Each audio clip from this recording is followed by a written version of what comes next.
Bienvenidos a Es Noticia Mundo. Les acompaña Alejandro Ramírez y de parte del equipo de CB24 le agradecemos su sintonía al programa en el que repasamos la información internacional más relevante de la semana. En esta entrega, atentados, crisis en Venezuela, Estados Unidos y Donald Trump. Acompáñenme por los siguientes 30 minutos en las noticias generadas más allá de las fronteras centroamericanas.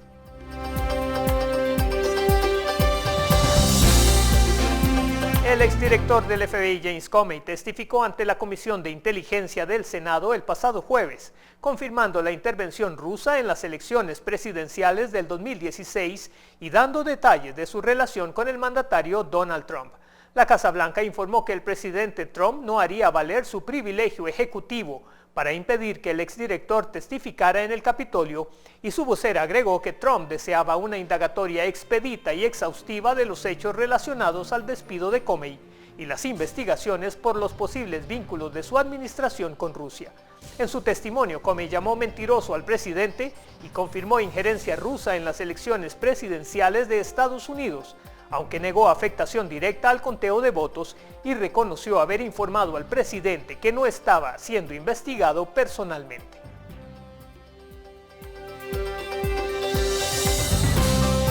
Y el presidente Trump se refirió al testimonio dado por Comey, criticando lo que llamó falsas declaraciones y mentiras, calificando al exdirector del FBI en el mismo tuit como un filtrador de información.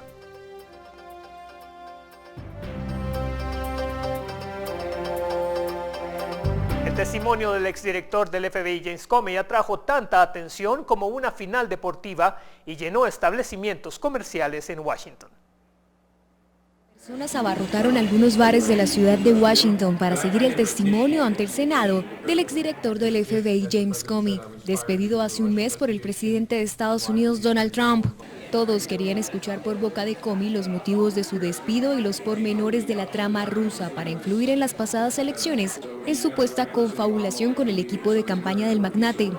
Los bares cambiaron los canales deportivos de sus televisores para sintonizar las cadenas de noticias, que transmitieron en directo la comparecencia de Comey ante el Comité de Inteligencia del Senado.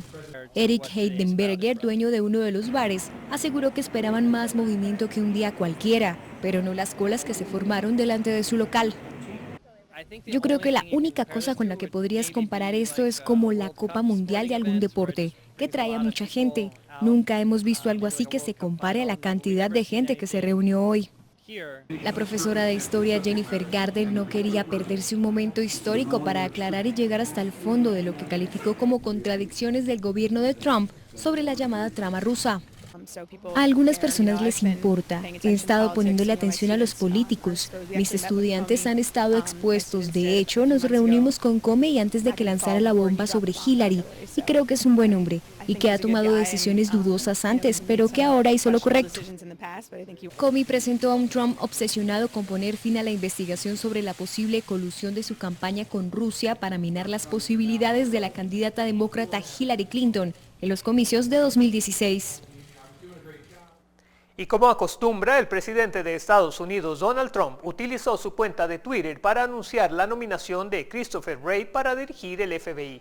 Nominaré a Christopher Wray, un hombre de credenciales impecables, para ser el nuevo director del FBI en breve detalles. Esas fueron las palabras del mandatario en la red social.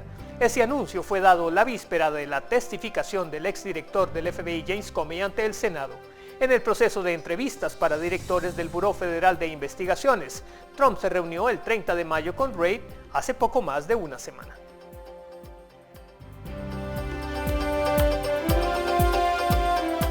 La primera ministra de Gran Bretaña sufrió un revés político en las elecciones de este pasado jueves, en las que su bloque conservador perdió la mayoría absoluta que tenía en el Parlamento.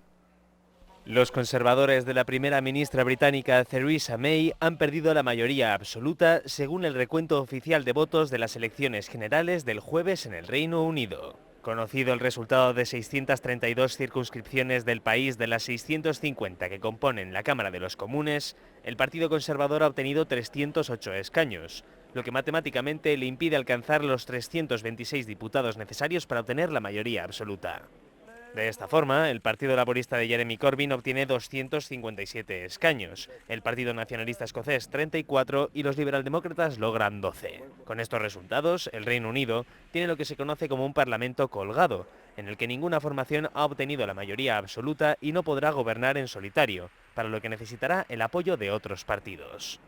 Así, el pro-británico Partido Democrático Unionista de Ulster, que ha sacado 10 escaños de los 18 que tiene Irlanda del Norte en la Cámara de los Comunes, ya ha manifestado su intención de ofrecer ayuda a Theresa May para formar una coalición.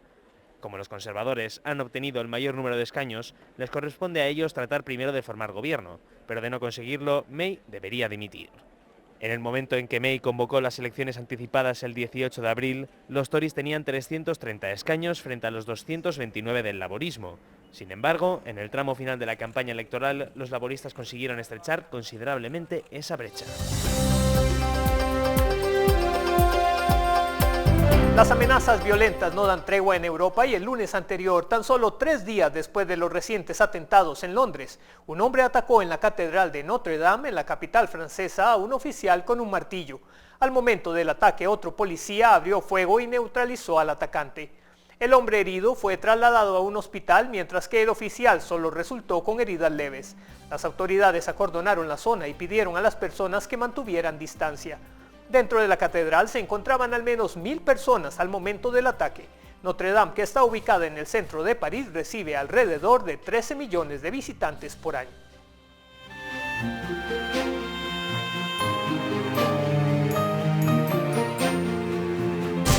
Hombres armados y un suicida perpetraron un ataque en el Parlamento iraní que dejó al menos 12 personas fallecidas y más de 30 heridos.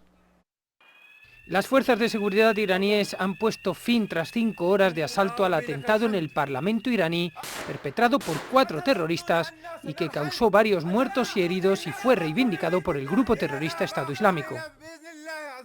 3 de los agresores fueron abatidos y uno se inmoló, según los medios locales, que confirmaron asimismo que la situación está bajo control en el mausoleo del imán Jomeini. Según los servicios de emergencia, al menos 12 personas habrían muerto en el ataque, mientras que otras 39 habrían resultado heridas.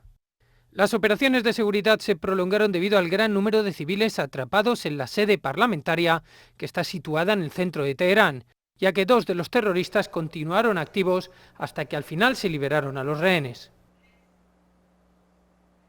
5 países árabes rompieron relaciones con Qatar, cerrándole fronteras y sus espacios aéreos y marítimos, una decisión que esa nación aduce que fue tomada con base en calumnias.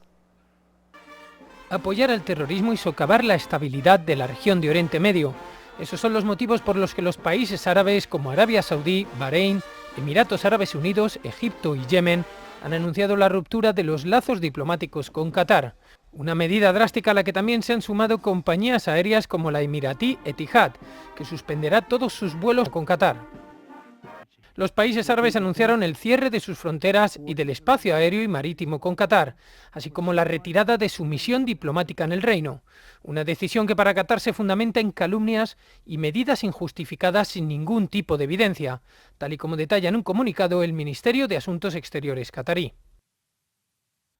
Los países árabes además han culpado al Reino del Golfo de socavar la estabilidad y de no cumplir con los acuerdos entre los miembros del Consejo de Cooperación del Golfo, que está compuesto por los Emiratos Árabes, Kuwait, Qatar, Omán, Bahrein y Arabia Saudí. Pese a todo, Qatar garantizó a los ciudadanos y residentes en el país que la vida diaria no se verá afectada por esta decisión y que consideran que ha habido una campaña previa de varios medios de información del Golfo contra su país. La determinación de Estados Unidos de salir del Acuerdo de París podría tener consecuencias más allá de los compromisos rotos en cuanto a proteger al planeta, pero en el campo legal hay argumentos que podrían demorar los planes del presidente Donald Trump. Se trata de mucho más que la contaminación ambiental, asegura Javier Sierra de la organización ambientalista Sierra Club. Lo que acaba de hacer el señor Trump es ni más ni menos que renunciar al liderazgo económico, diplomático, y sobre todo el liderazgo moral de la presidencia de Estados Unidos. Con la salida de Estados Unidos del Acuerdo de París, Washington ya no podría acudir a ninguna de las reuniones posteriores de este grupo de naciones ni emplear su liderazgo como una herramienta para negociar. Además, contrario al argumento del mandatario, Sierra sostiene que los puestos de trabajo están en las energías renovables. todo lo que tiene que ver con energía limpia, la energía solar, la eólica, gas energética, etcétera. Esta industria en Estados Unidos emplea a unas 5 millones de personas. La industria carbonera, la industria del siglo XIX, emplea no más de 60.000 personas y cada vez menos. En términos de seguridad, Michael Breen, presidente del Proyecto de Seguridad Nacional del Centro Truman, advierte de la amenaza que representa el cambio climático. Una amenaza que el Pentágono reconoció como una amenaza multiplicadora que acelera la inestabilidad, la mayor amenaza de seguridad del siglo XXI. Los ambientalistas también auguran un aumento de pacientes con asma, enfisema, enfermedades coronarias e incluso cáncer, por lo que el legislador por Maryland, Jamie Raskin, asegura que no se quedarán de brazos cruzados. Los estados y los condados y las ciudades no van a esperar a la falta de liderazgo de Donald Trump. Seguiremos adelante sin Donald Trump. Pero, al menos de forma teórica, Estados Unidos no puede simplemente retirarse del Acuerdo de París. La decisión de Trump no entraría en efecto sino hasta 2020. Para entonces ya estaríamos en las próximas elecciones presidenciales y tendremos la gran oportunidad de remediar este gran error. Gesell Tobías, Voz de América, Washington. El secretario general de la Organización de Estados Americanos, Luis Almagro, fue enfático en su crítica y acusó a la presidenta del Consejo Nacional Electoral de Venezuela, Tibisay Lucena, de prestarse a ser una ejecutora del fin de la democracia en su país. El derrumbe de la institucionalidad en Venezuela es responsabilidad directa de sus gobernantes. En los últimos meses, el régimen en Venezuela ha terminado de sepultar la democracia, la separación de poderes, la justicia, las garantías civiles, los derechos políticos, económicos, sociales y todos los principios que hacen a un gobierno legítimo. Todos los integrantes del actual gobierno ilegítimo son responsables y el papel de la presidenta del Consejo Nacional Electoral, Tibisay Lucena, ha sido instrumental en el derrumbe institucional. En consecuencia, resulta impensable en cualquier sistema de gobierno democrático que la persona que dirige el Consejo Nacional Electoral se preste a ser el órgano que ejecuta el fin de la democracia. Basándose en un pronunciamiento de la Sala Constitucional del TCJ, en la que se impone una interpretación regresiva y forzada de la Constitución, que sustituye el derecho al sufragio universal por mecanismos de elección en segundo grado para la elección de las juntas parroquiales, es que se genera un andamiaje insostenible para convocar una asamblea constituyente fraudulenta desde el CNE. Todo esto para proteger una iniciativa presidencial que carece, a todas luces, de cualquier tipo de legitimidad de origen. Al anunciar que el CNE elevó a 545 los constituyentes y expresar que los mismos se elegirán sobre bases sectoriales y territoriales, la señora Lucena avala con su accionar la abolición del voto universal para el ejercicio de la soberanía popular. Por su parte, la fiscal general de Venezuela, Luisa Ortega Díaz, introdujo un recurso de nulidad contra el proceso constituyente que impulsa el gobierno de Nicolás Maduro y denunció que, a su juicio, el poder electoral incurrió en violaciones del principio de la soberanía constitucional. Porque considero que el Consejo Nacional Electoral incurrió en violaciones de los principios de progresividad de los derechos humanos, violación de la legalidad administrativa, del principio de igualdad y del voto, el derecho al sufragio y la participación política, el principio de soberanía constitucional, especialmente ese. Porque hasta ahora los llamados a constituyentes, y ustedes periodistas, yo creo que todos son testigos de excepción, han sido llamados violentos. Los vamos a aniquilar con la constituyente, he oído. Los vamos a poner presos. Están obligados a apoyar la constituyente porque serán enjuiciados por traición. Serán encarcelados. Frases agresivas y amenazantes. Quienes no acepten la constituyente son traidores. Quienes no aceptan la constituyente son fascistas o terroristas.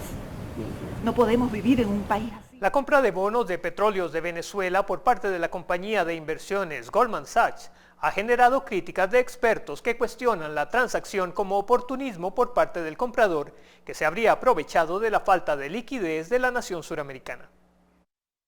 Venezuela, país productor de crudo cuya economía depende del valor del petróleo, según especialistas, se encuentra inmersa en una dramática falta de liquidez. En medio de este panorama, la firma financiera estadounidense Goldman Sachs, según información dada a conocer por el diario The Wall Street Journal, acordó pagar al Banco Central venezolano 865 millones de dólares, 31 céntimos por dólar, por la adquisición efectiva de títulos emitidos en 2014. A este respecto, el director de Econométrica, Ángel García Banch, en diálogo con La Voz de América, aseguró que a su juicio no es una operación éticamente correcta. Obviamente que Goldman Sachs ha cometido un gravísimo error, está haciendo una apuesta financiera, su apuesta es el gobierno va a caer y los bonos van a subir 2-3 veces. Por su parte, el experto en temas de energía, ingeniero José Méndez, expresó su rechazo a la operación por considerarla como un patrón de conducta criminal en contra de la nación. ¿Cómo es posible que Goldman Sachs está comprando 31 centavos por cada dólar que hay que extraer del torrente sanguíneo de la nación venezolana? Si bien el gobierno venezolano no se había pronunciado sobre esta venta, hasta el cierre de esta nota, el ministro de Economía, Ramón Lobo, durante la instalación de la Comisión Nacional de la Constituyente Económica, aseguró que el gobierno ha pagado cerca de 60.000 millones de dólares de sus compromisos internacionales de deudas y de intereses. Indicó además que la denominada derecha busca generar un estado de incertidumbre entre la población. Con la intención de evitar precisamente la producción, la distribución, la comercialización de los bienes, los productos. Álvaro Algarra, Voz de América, Caracas. Y en Brasil, el Tribunal Superior Electoral reinició el juicio contra el mandatario brasileño Michel Temer y la expresidenta Dilma Rousseff por las acusaciones sobre una supuesta financiación ilegal de la campaña electoral en el 2014. El fallo, que había sido postergado, adquirió nuevamente importancia tras las recientes denuncias de corrupción contra Temer, lo que incitó varias protestas en las calles del país donde los ciudadanos exigían su renuncia. De ser hallado culpable, el actual mandatario podría perder su mandato. Temer fungía como vicepresidente hasta que el Senado Federal decidiera destituir a Rousseff en el 2016.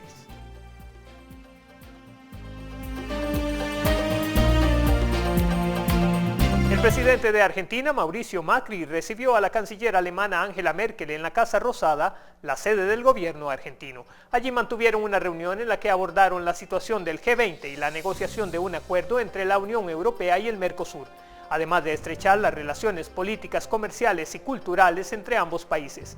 La cita bilateral servirá para poner sobre la mesa el traspaso en 2018 de Alemania a Argentina de la presidencia temporal del Grupo de los 20 y también incentivar la negociación del Acuerdo Libre de Comercio y de Asociación Estratégica entre la Unión Europea y el Mercado Común del Sur.